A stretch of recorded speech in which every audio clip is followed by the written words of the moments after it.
Little as Geppetto's house was, it was neat and comfortable.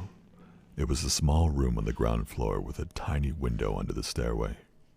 As soon as he reached home, Geppetto took his tools and began to cut and shape the wood into a marionette. "What shall I call him?"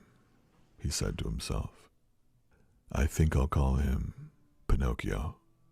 No sooner was it finished than it began to laugh and poke fun at him. "Stop laughing," Geppetto said angrily. But he might as well have spoken to the wall. "Pinocchio, you wicked boy," he cried out. "You start out by being impudent to your poor old father. Very bad, my son. Very bad." He took hold of the marionette under the arms and put him on the floor to teach him to walk. Pinocchio's legs were so stiff he could not move them.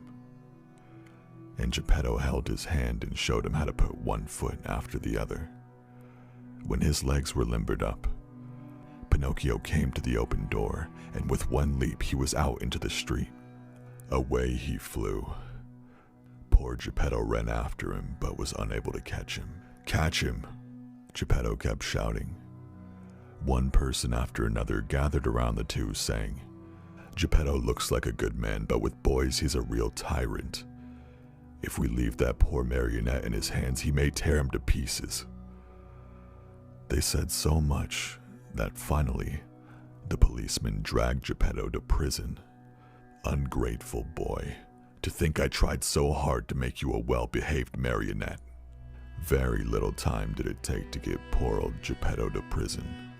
In the meantime, that rascal Pinocchio, free now, was running wildly across fields and meadows. But his happiness lasted only a short time, for just then he heard someone saying, "Who is calling me?" asked Pinocchio. "I am."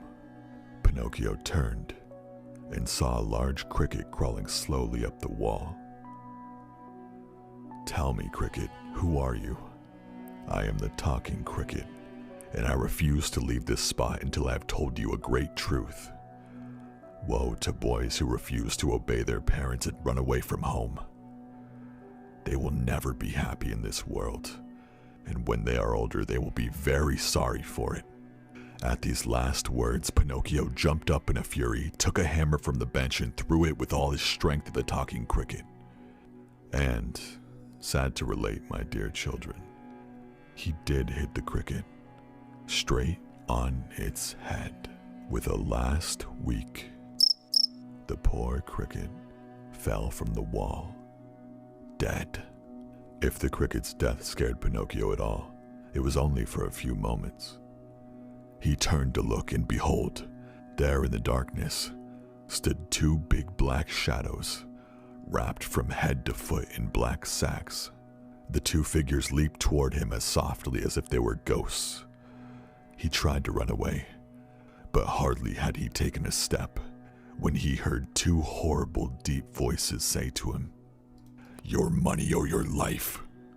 He freed himself from the claws of the assailers, and, leaping over the bushes along the road, ran swiftly across the fields. As he ran, the marionette felt more and more certain that he would have to give himself up into the hands of his pursuers.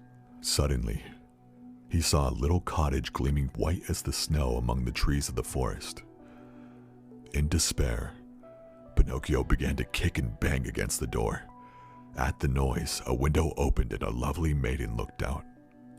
With a voice so weak that it could hardly be heard, she whispered, "No one lives in this house.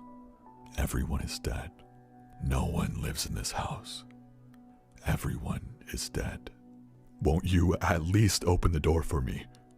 cried Pinocchio in a beseeching voice. "I also am dead." "Dead? What are you doing at the window then?" "I am waiting for the coffin to take me away." After these words, the little girl disappeared, and the window closed without a sound. "Open, I beg of you. Take pity on a poor boy who is being chased by two assassins." He did not finish, for two powerful hands grasped him by the neck, and the same two horrible voices growled threateningly. "Now we have you." The marionette still hoped for some good soul to come to his rescue, but no one appeared. He thought of his poor old father, and hardly conscious of what he was saying, murmured to himself, "Oh, Father, dear Father, if you were only here." These were his last words.